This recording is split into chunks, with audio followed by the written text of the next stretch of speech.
welcome back. My name is Katie and I'm an addict in recovery.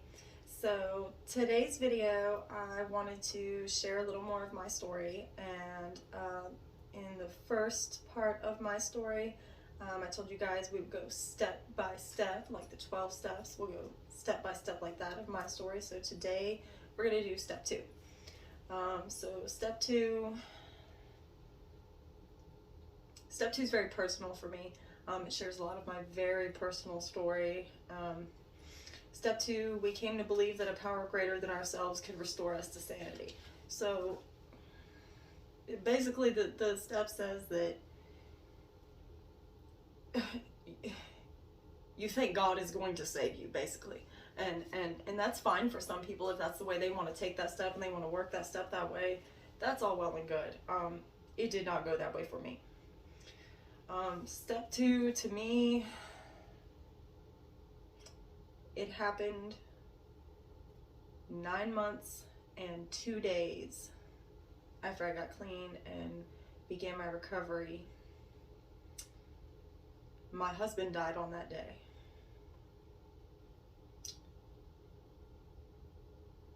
I don't know where my idea of a power greater than myself became skewed in a way that I took that responsibility away from God. I put it on my dead husband, basically, to save my life, is what I did. I made him my higher power. To a lot of people, it's whatever beyond them that they want to take all their questions and concerns about life to. If you have a therapist, that could be your higher power. If you have a really supportive family member or a really supportive friend, in whatever, in social media or in real life, whatever, that's really great. It could be a cardboard box. If all you have in your life is that cardboard box and it's done nothing but do well for you and stay there for you, be there for you when you most needed it, then your higher power could be a freaking cardboard box. And that is more than fine. That is more than fine. It was not for me. For me personally, it was my husband after his death. Pretty much the only thing that went through my mind for months, and I didn't realize it as it was all going on. I realized it after the fact. But for months, I just kept telling myself, because I didn't know what to do. I was so new in my recovery and struggling to maintain sobriety. I thought I was losing my mind. I really did. I thought I was losing my mind. So I needed a higher power. I needed to work on my recovery. And the only thing I really felt like I gave a damn about in the world anymore at all was making my husband proud of me. That was all I cared about. That was my addiction for a couple of months. All I wanted to do was make absolutely damn sure I did everything I could do that would make him proud of me. And I think I did. I did everything to the best of my capability. I tried as hard as I possibly could because I knew that not only was I capable of it, but my husband knew I was capable of it. He knew who I could be through recovery without me being in recovery. He loved me like that. He had that kind of expectation of me. He could see through my disease and see who I really was deep down inside. And he died knowing that I got clean and I was on the right track finally. And the last thing I wanted to do on this earth was go backward and disrespect, because that's how it felt to me. It felt like I was disrespecting a dead man. Not only was I disrespecting my husband, but it felt like to me, if I went back and used or went backwards in my recovery, I was slapping a dead guy in the face. That was the rudest thing I could possibly imagine on this planet, and I would not do that. Moving backwards was no longer an option. To me, it had always kind of been an option, and I kind of used it as an option. I took that option many times. Do not get me wrong. This time, this was a different kind of rock bottom than I had experienced. It happened after I got clean. Everything was fine when I got clean. And then 9 months later, my husband died. It ruined my world. I lost everything. I was only 27 years old when that happened. He was 27 years old, Who cares about me being a 27-year-old widow? He didn't live to see past the age of 21 or 27. So it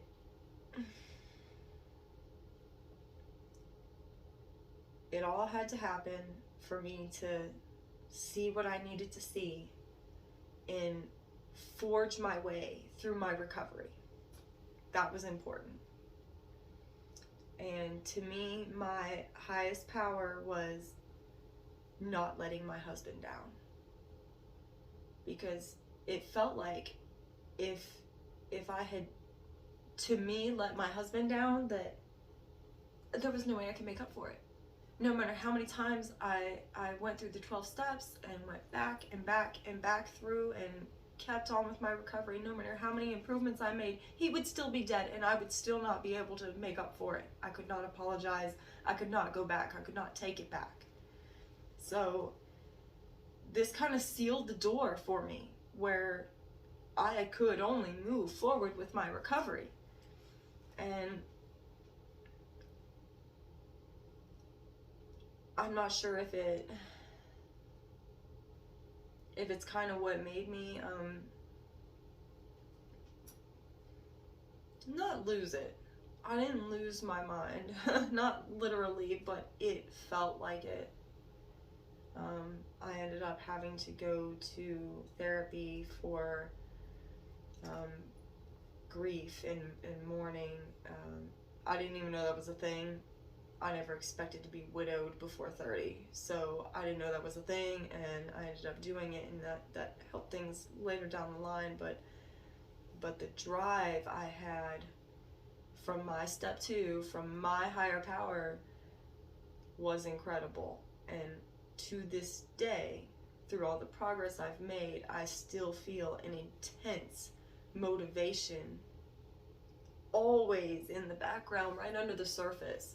Always a motivation pushing me. I can't go back. I cannot go back. There is no more making up for my mistakes. Not at this point. I cannot go back. So, step 2,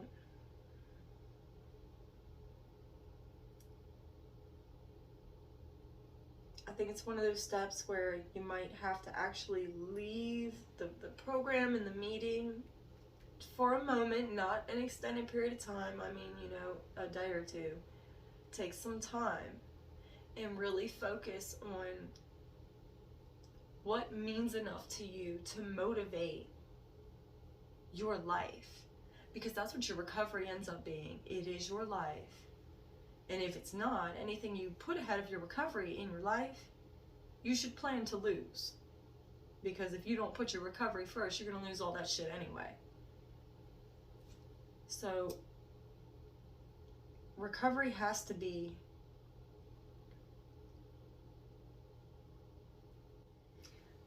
the basic text says that step 1 leaves a vacuum in your life. Basically a void that you need to have filled by whatever's supposed to come next, and step 2 comes next. So whatever step 2 is supposed to be, don't have an idea that, oh my God, it has to be God. It has to be God. I have to go to church. I'll have to read the Bible. No, you don't have to do that. Don't look ahead to step 2 like it's some big hurdle you have to get over. It's not like that at all. Step 2 is whatever motivation or drive that you can find in your life that is going to help you get past step 1. Step 1, you know, you find out your powerlessness, your uselessness and helplessness, and all these horrible things that you came to the realization of when you hit rock bottom, or even if you didn't. You hit this place, and then you're like, okay, well, something has to happen from here. What is it? And then everybody tells you, oh, you know, you go to step 2 and you talk to God. And no, you don't. You can do what I did. You can literally just take things day by day by day until the step comes to you. Whatever means enough to you to drive the rest of your life and create the most success in your recovery for you should just come along. It should just happen to you. You find it one day. And like my story, it might not be something beautiful. It might be something extremely tragic that drives the most positive thing you have in your life. And for some of you, it won't be like that at all. It'll be something really great, something fantastic that you have to hold on to forever, a positive moment that gives you hope. And some of you might talk to God. You might give it to God. I've known lots of people in the program to just give it to God. That actually brings me to a hilarious story. I am actually not supposed to share because it's an anonymous program, but it was hilarious. Like, the girl really thought, you know, something was going to go a certain way in court, and she was like just giving it to God. Like, she wasn't going to plan for this court case at all, and it was quite serious. Like, she had a lot hanging over her head, and she was just giving it to God. She was going to let God take care of it. And needless to say, God did not take care of it the way she had planned, but neither does anybody else's higher power in step 2 either. You know, not always. It is what you make it, and you will only get out what you put in to your step 2. My personal step 2 took a lot out of me, emotionally, mentally, physically, all of it. I had to basically learn to be a person on my own all of a sudden, not only because I was in recovery, because I had just been widowed. And I mean, not to say that I was like helpless or anything, but my husband believed in taking care of me to such a degree that when he died, I literally didn't even know how to take care of myself. I didn't know how to, I didn't even know who to pay the freaking mortgage to, you know, let alone find the damn papers so I could keep the house that I lost because I couldn't find the freaking papers. But you know, I'm on a rant.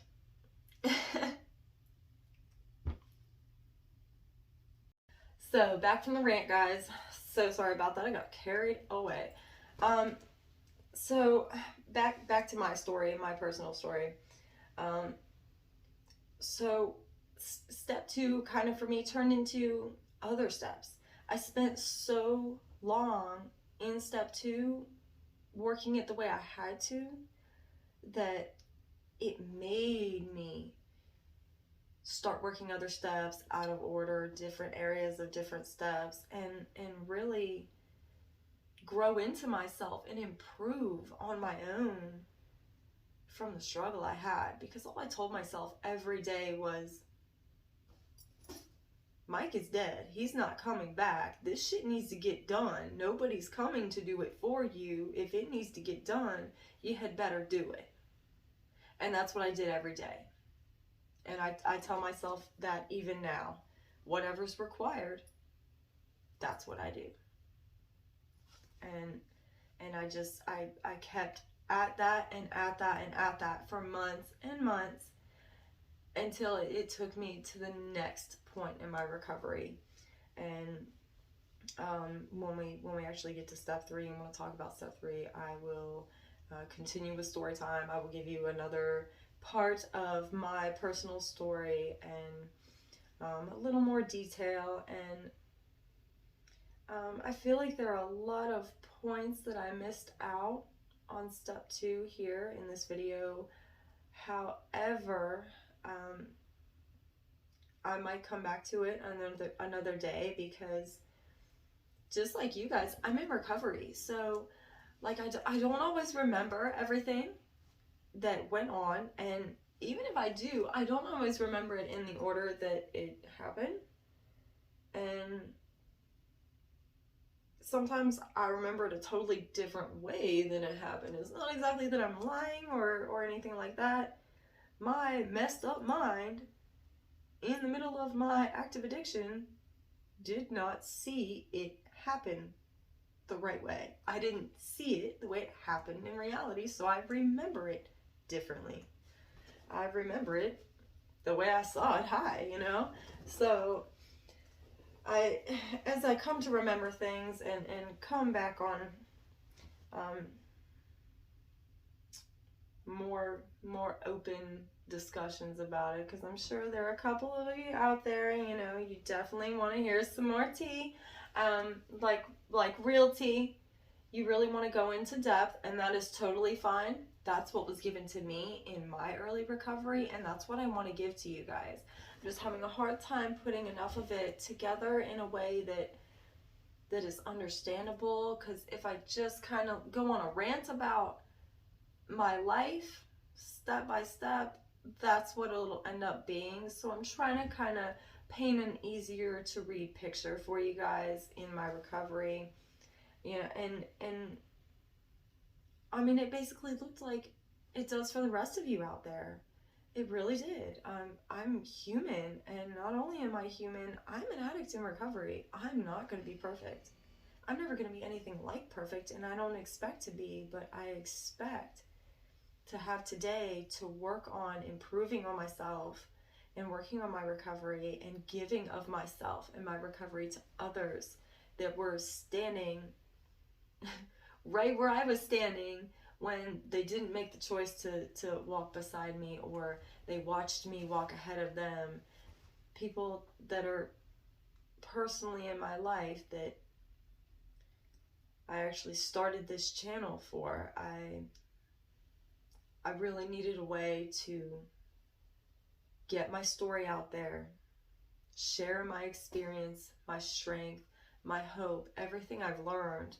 I needed a way to get this out to everyone at one time, because there's so many of us out there and we need so much help.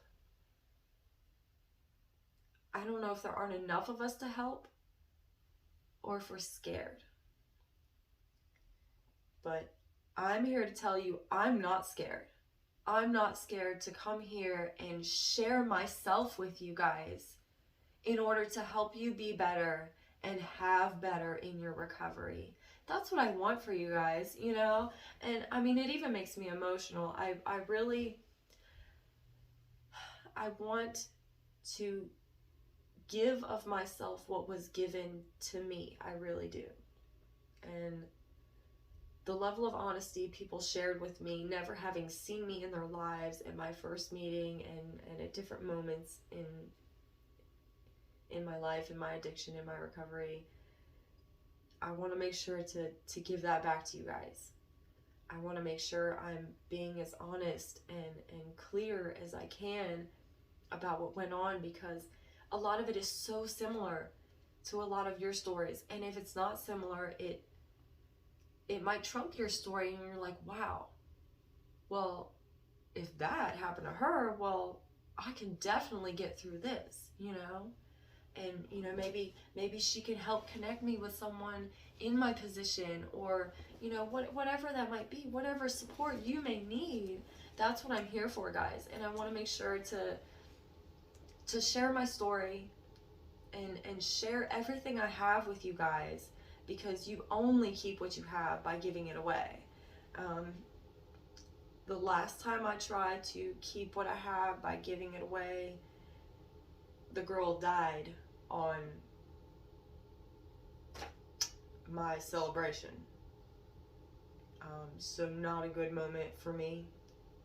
But this is a way to reach those of you out there that either don't have the support, or you're scared to go out and show people you're looking for support. Come here. come back and see me. I'm here for you guys, and I want to help you in whatever way you might need.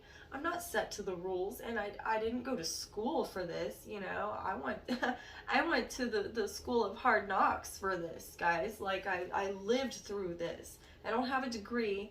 You know, I don't have a friggin' textbook that I'm waiting to put you in a category in so I can read the chapter about you and figure out what to tell you what to do with your life. This is not that. This is real talk. And this is where you come to talk real with other recovering addicts and get your story out there, share your experience, your strength, and your hope. Because together we recover. And we only do it one day at a time. So let's all make sure to keep coming back every day, whether it's here, it's to a meeting, it's to a support group, it's wherever the hell you need to be, okay? Because we want you in recovery. We want you to do well. I want to see you do well. I really, truly do.